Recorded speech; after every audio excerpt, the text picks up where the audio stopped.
If you've been scrolling through endless listings, comparing specs, watching unboxing videos and still feel stuck wondering which outdoor kitchen island actually makes sense for your backyard, this review is here to clear that up.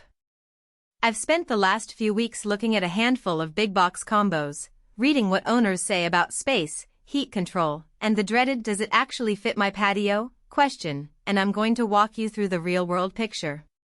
Link is in the description if you want to check the product details on Amazon.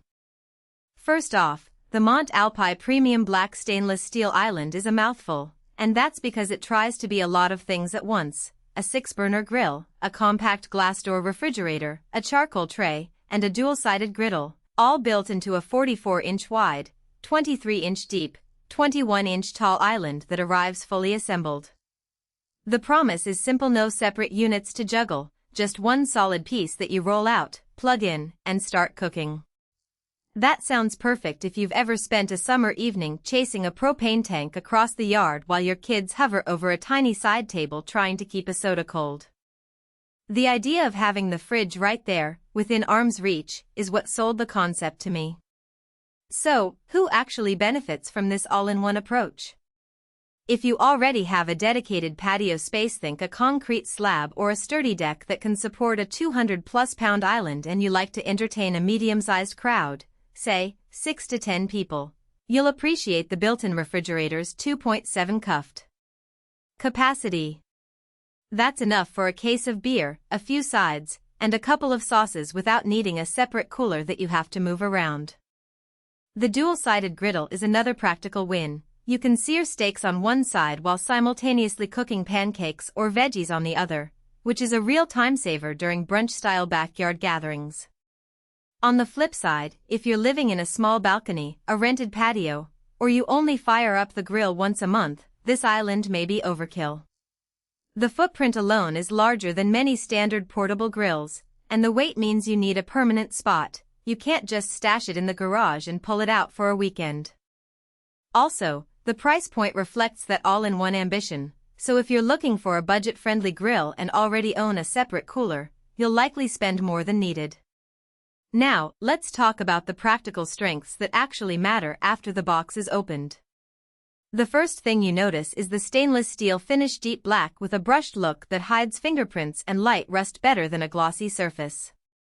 The grill heads come pre-assembled, which saves you a few hours of fiddling with bolts and alignment. In the field, that translates to a plug-and-play experience. You hook up the propane hose, or the included natural gas conversion kit if your home runs gas, turn the knobs, and the burners ignite reliably. I tested the 6 burners by heating a large sheet pan of veggies while the griddle side was already sizzling on breakfast sausages. The heat distribution was even enough that I didn't have to rotate pans constantly, and the separate charcoal tray let you add that smoky flavor without pulling a separate smoker out of storage. Another strength is the refrigerator's outdoor rating. It's built with a weather-sealed glass door and a compressor that can handle the temperature swings typical of an open patio, hot summer days and cooler evenings.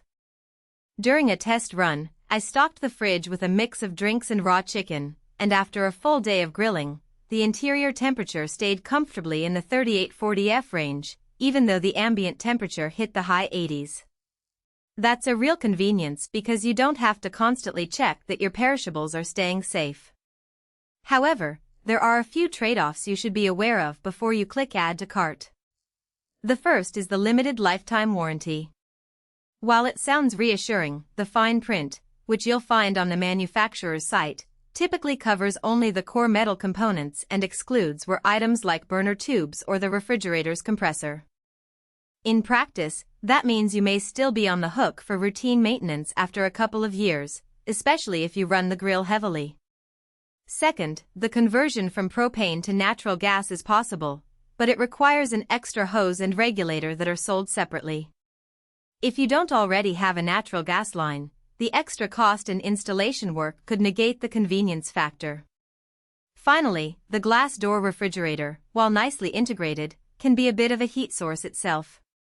When the grill is firing at maximum output, you'll notice the fridge humming louder and the interior temperature inching up a couple of degrees. It's not a deal breaker, but it's something to keep in mind if you're planning to keep delicate items like desserts or dairy in there while the burners are at full blast. What about day-to-day usability? I set the island up for a weekend cookout with a small group of friends.